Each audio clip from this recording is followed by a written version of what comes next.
श्री सुखदेव जी महाराज परीक्षित को गंगा के तट पर बैठे हुए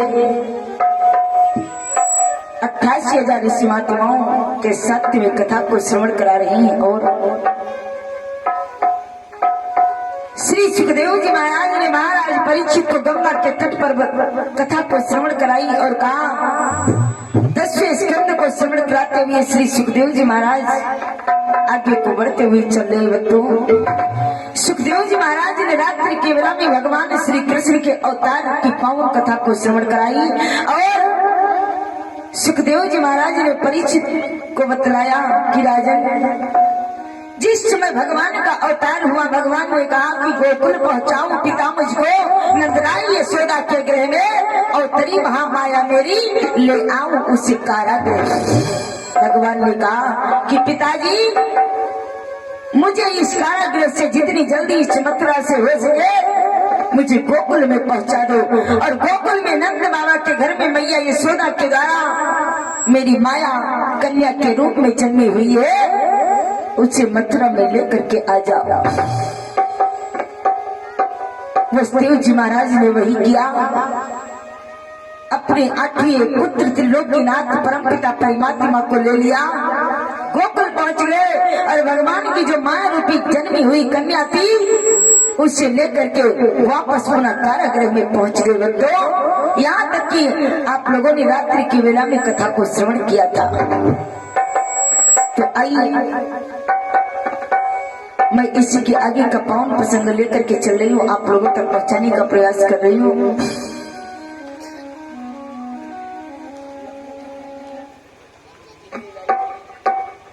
बड़ी सच्चिदानंद भगवान की भक्तों, सुखदेव जी महाराज ने परीक्षित को बतलाया कि राजन, जिस समय वसुदेव जी महाराज उस माया रूपी कन्या को कारागृह में लेकर के पहुंचे, उस समय धीरे धीरे रात्रि व्यतीत हो रही थी। पूर्ण रूप से सवेरा हुआ नहीं था, बल्कि सवेरा होने वाला था। मैया देव की यशोदा मैया की कन्या को गोदी में बड़ी आनंद भाव के साथ में बैठी हुई खिला रही थी, मस्तक को चुमकार रही थी। लेकिन भगवान की माया थी, आज भगवान की माया समय अनुसार अपनी माया दिखाने लगी भक्तों। और हुआ क्या, ध्यान दो। बोली सतगुरुदेव जी महाराज की, बोली वृंदावन बिहारी लाल की।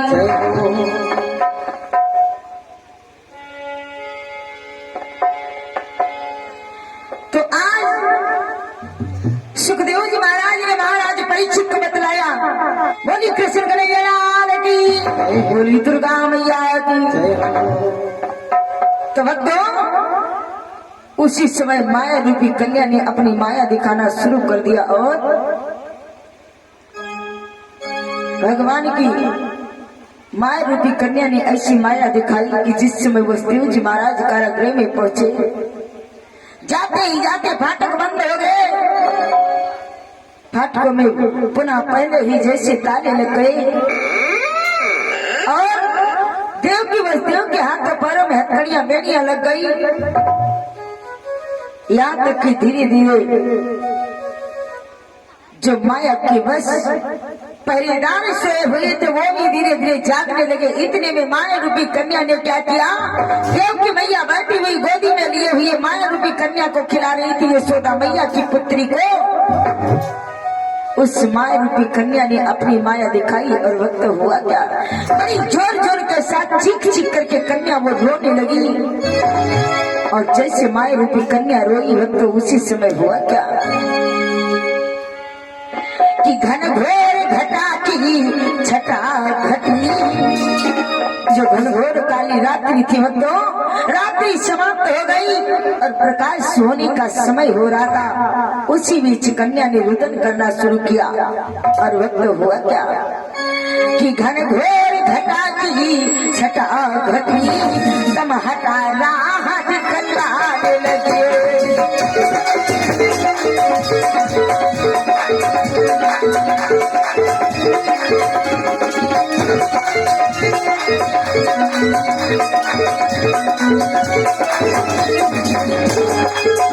धन घोर घटाती छटा घटी तब हटाना दिखलाने देवकी देवकी गोदी में देवकी देवकी गोदी में जय कन्या निकटाने अच्छे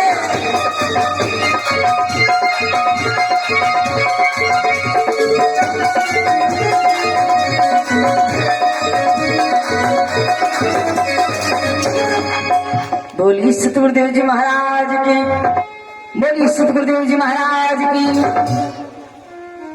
उसी समय वो माँ रूपी कन्या जब रोने लगी, चीखने लगी,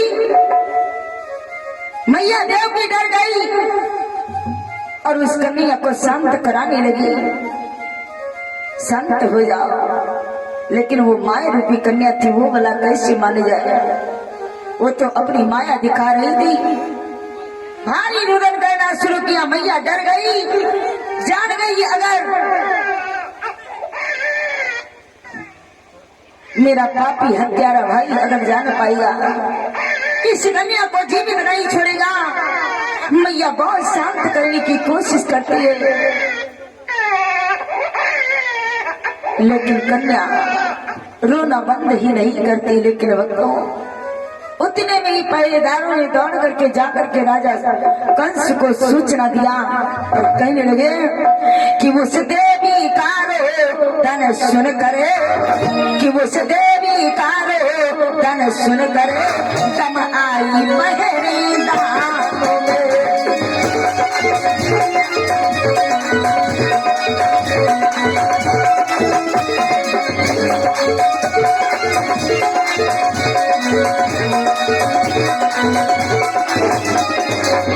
उस देवी का रोदनी सुनकर तब आई मेरे दारों में हलचल मच गई, चला चल गई, हलचल मच गई, चला चल गई, पलटन में और विशाल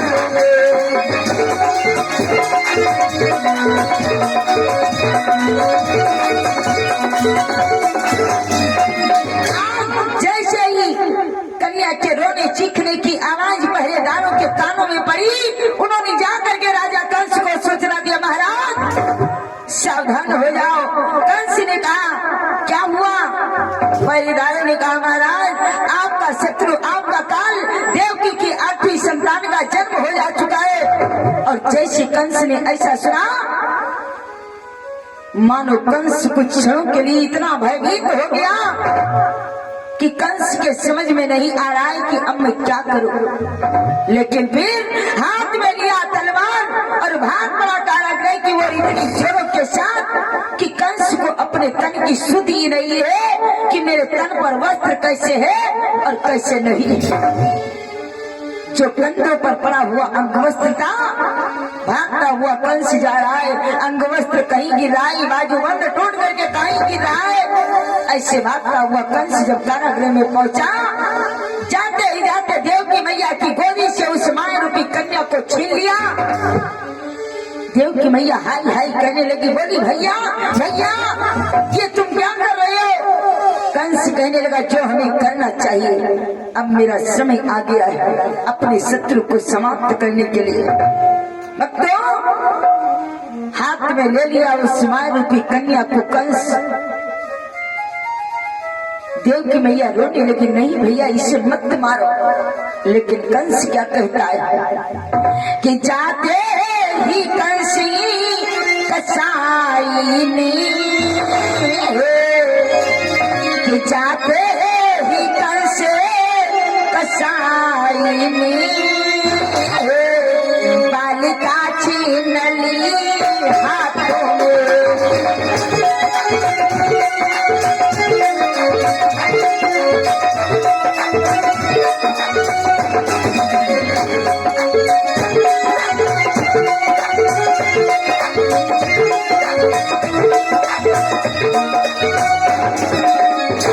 जाते ही कंस कसाईनी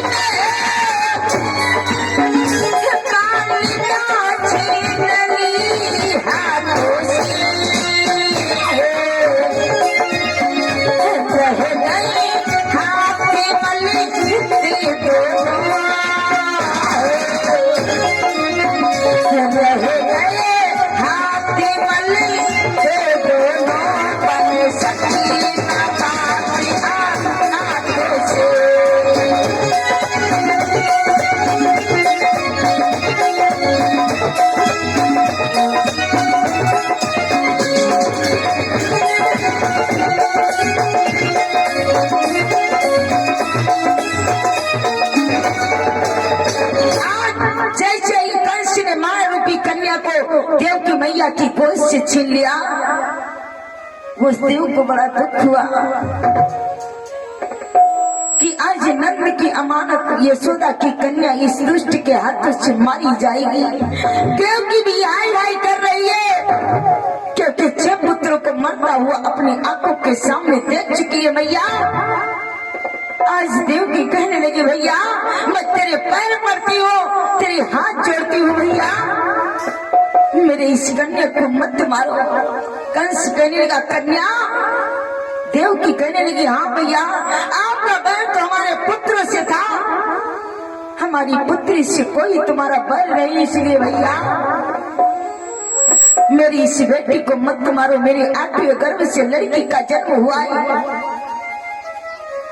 कंस कहने लगा, ये कैसे हो सकता है?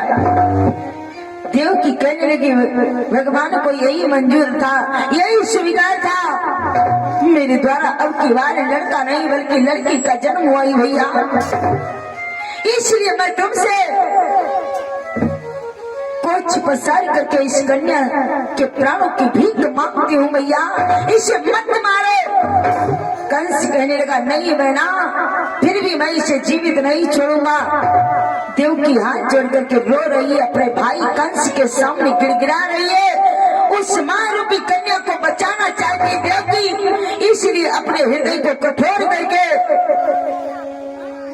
वैसे तो देव की अपने भाई कंस से भय खाती थी, लेकिन आज कुछ साहस करके अपने भाई से कह रही, भैया अरे सुनो कि कुछ दड़ेता था देव की ले, कि कुछ दड़ेता था देव की ले, ये कहा भी क्या करे हो।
लड़ना वाजिब है, अब लड़की से भी डरती हो।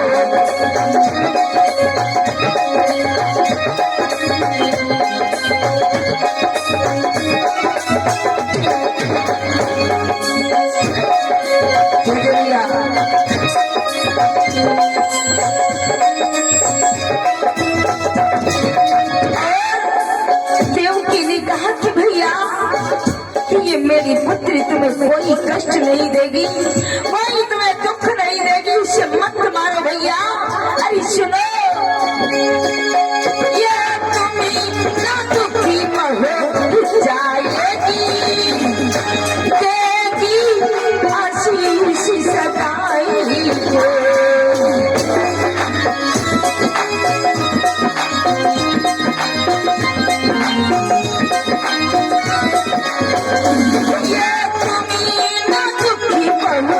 जाएगी देगी आशीष सदा।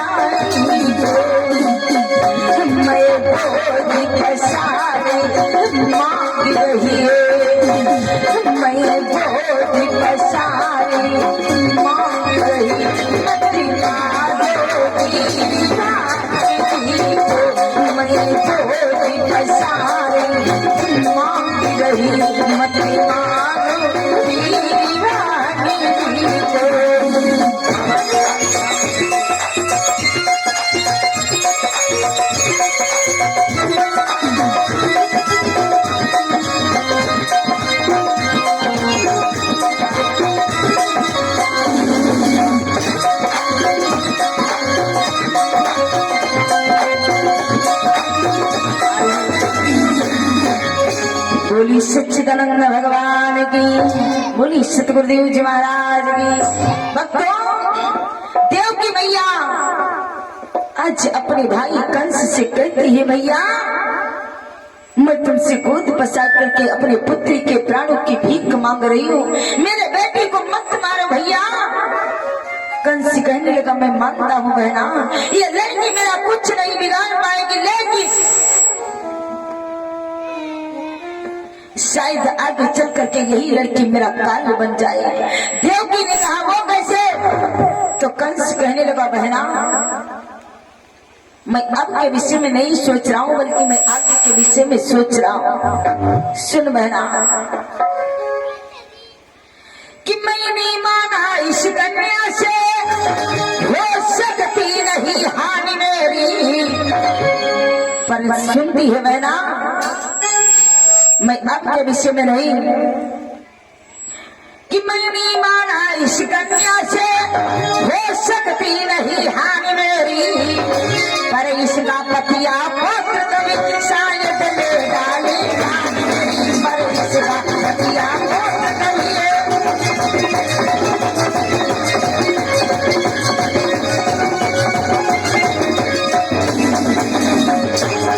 मैंने माना इस कन्या से हो सकती नहीं हानि मेरी, पर इसका पतिया पुत्र कभी शायद ले डालेगा, पर इसका पतिया पुत्र कभी।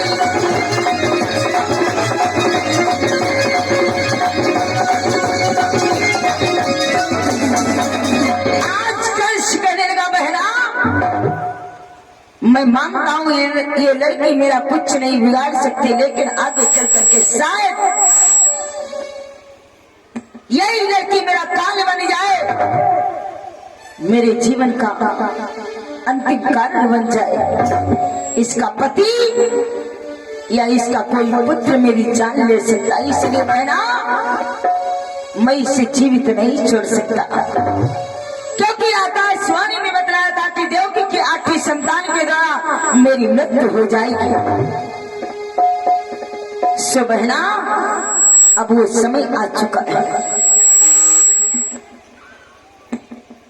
आज कंस कहने लगा, बहना जिस प्रकार से तूने 6 पुत्रों के मोह को छोड़ दिया है, उसी प्रकार से इस लड़की के मोह को छोड़ दे बहना। सुन कि 6 फूलों को से छोड़ा, 6 फूलों को से छोड़ा, तो ही है गली छोड़ दे तुझे।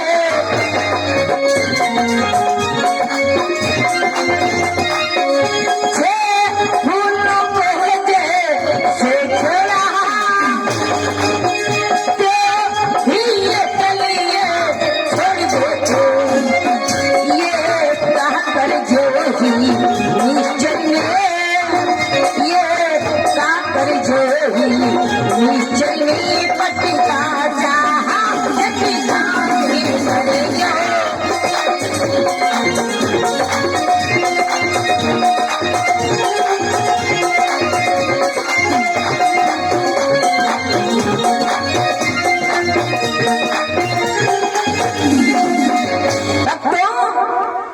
माँ रूपी कन्या के विषय में कंस कहने लगा, बहना जिस प्रकार से तूने 6 पुत्रों के मोह को छोड़ दिया है, उसी प्रकार से इस लड़की को भी भूल जा, मैं इसे जीवित नहीं छोड़ सकता। बहना अब तू धैर्य धारण कर, ये लड़की ही मेरे जीवन का अंतिम काल बन करके आई है, इसलिए मैं इसे नहीं छोड़ सकता। कंस वहीं लेकर के पहुंच गया जहाँ पर देवकी के 6 पुत्रों को समाप्त किया था। आज उसी पत्थर की शिला पर जैसे ही कंस उस मां रूपी कन्या को पटकना चाहा, उसी समय उस मां रूपी कन्या ने,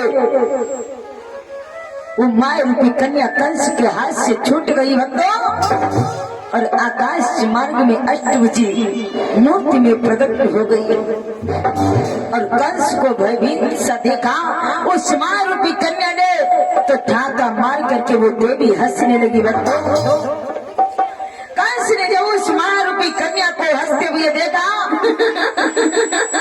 कंस की नजरें तो चकाचौंध हो गई। और भक्तों, कंस सोच रहा है मैं क्या देख रहा हूं, अब ये लड़की मेरे हाथों में थी, इतनी जल्दी मेरे हाथों से कैसे छूट गई। लेकिन इतने में वो देवी कंस के हाथों से जैसे छूटी, उसी समय वो कन्या, वो देवी कंस को आज चिल्ला चिल्ला करके बतलाने लगी, कंसराज अरे सुन, कि चिल्ला कर कहा चंचलाने, रे अभिमानी रे मधुमाले, तेरे पैरी को मान रहे यदुवंशी गोकुल माले।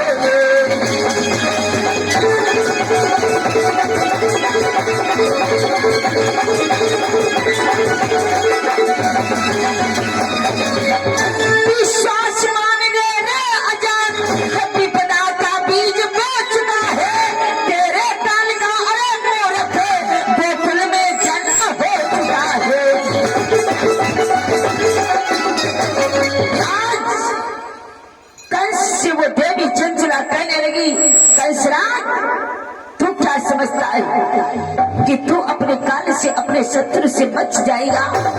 आकाशवाणी की बात तो मिथ्या हो जाएगी, झूठी हो जाएगी, ये नहीं हो सकता। अरे तुझे नहीं मालूम कंसराज, मैं तुझे बताती हूँ, सुन, तेरे शत्रु तेरे काल का जन्म हो चुका है, देवकी की 8वीं संतान का जन्म हो चुका है, और वो भी गोकुल में पहुंचाई जा चुकी है। गोकुल में उसका पालन पोषण हो रहा है, और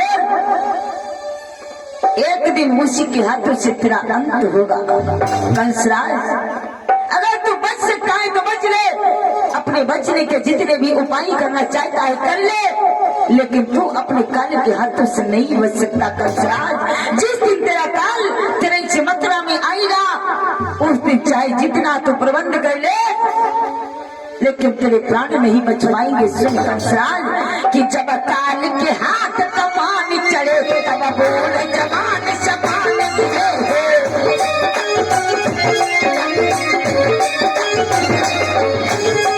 जब काल के हाथ कमान चढ़े, तब बोल जवान समान गिरे हो। मन मूरख लाख उपाय करे, पर काल के जाल से छूट न पाई है।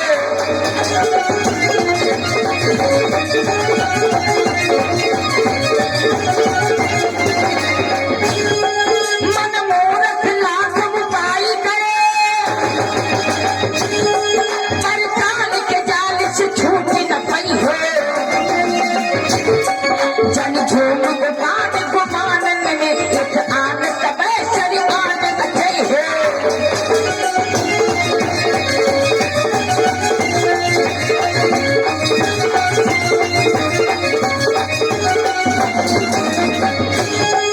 जन झूम गुमान गुमानन में एक आन तबे सरी आन अजय है। उपकार करे प्रतिकार करे, हथियार जिते कछुकावन आई है।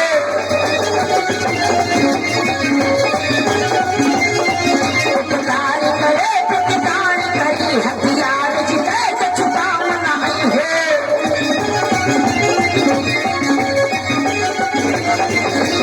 आज वो मां रूपी कन्या कहने लगी, कंसराज अब तुझे तेरे काल के हाथों से कोई नहीं बचा सकता।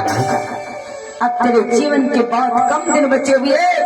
इन दिनों में अगर तुझे बचना है, जितने उपाय करने कर डाल, लेकिन एक दिन तेरे काल के हाथों से, देवकी की 8वीं संतान के हाथों से तेरी मृत्यु निश्चित हो चुकी है कंसराज। और जब कंसराज ने ऐसा सुना,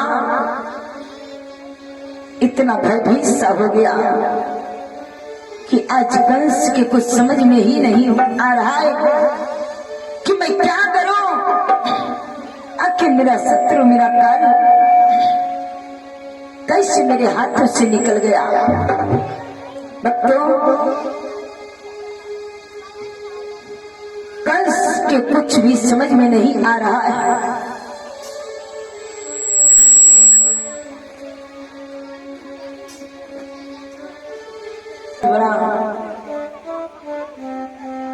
चकित हो गया। माए रूपी कन्या अपना और भगवान का परिचय देकर के अंतर ध्यान हो गई भक्तों। और विंध्याचल पहाड़ पे जाकर के विंध्येश्वरी देवी के नाम से इस कलयुग में भक्त जानी जाते हैं। जो भी भक्त श्रद्धा पूर्वक विंध्येश्वरी माता के दर्शन करता है उसकी सारी मनोकामना पूर्ण हो जाती है। तो सभी भक्त थोड़ा उच्च घोष में जयकारा लगाएंगे विंध्येश्वरी माता के नाम का। बोली विंध्येश्वरी मैया की, बोली दुर्गा मैया की। भक्तों, जब देवी को अंतर ध्यान होते हुए कंस ने देखा, देव की बस्तियों की तरफ निहार करके कंस देखने लगा। क्या देखा कि पहले की भांति हाथों पैरों में हथकड़ियां बेड़ियां लगी हुई है। कंस सोच रहा है यदि वो देव लेकर के अपने पुत्र को गया इस कारागृह से बाहर तो कैसे गया। परिधान पहरेदारी कर रहे थे, हाथों में ताले लगे हुए थे, इसके हाथों पैरों में हथकड़ियां बेड़ियां लगी हुई थी। लेकिन अब कंस की ये बात समझ में नहीं आ रही है कि आखिर मेरा शत्रु इस कारागृह से बाहर गया तो गया कैसे। भक्तों, लेकिन फिर कंस जान गया होनी पर किसी का जोर नहीं चल सकता। मानो क्षणिक मात्र में कंस का थोड़ी देर के लिए सारा का सारा अभिमान समाप्त हो गया। और उसी समय देव की वसुदेव से क्षमा मांगने लगा। बहना, हे वसुदेव, हमने तुम पर बहुत जुल्म किए, तुम्हारी 6 संतानों को मार दिया, लेकिन अगर हो सके तो मुझे क्षमा कर देना। कंस को अधीर होते हुए वसुदेव ने जब देखा, वसुदेव की दया आ गई। वसुदेव ने कहा, ठीक है कंसराज, जो कुछ होना था सो हो ही चुका है, अब जाओ, जो कुछ तुमको करना है सो करो। कंस आ गया अपने दरबार में भक्तों। और उसी समय कंस बैठा हुआ यही विचार विमर्श कर रहा था। मां रूपी कन्या के शब्द कंस के कानों में गूंज रहे थे कि तेरा काल देवकी की 8वीं संतान का जन्म हो चुका है, वो गोकुल पहुंचाई जा चुकी है। उसी समय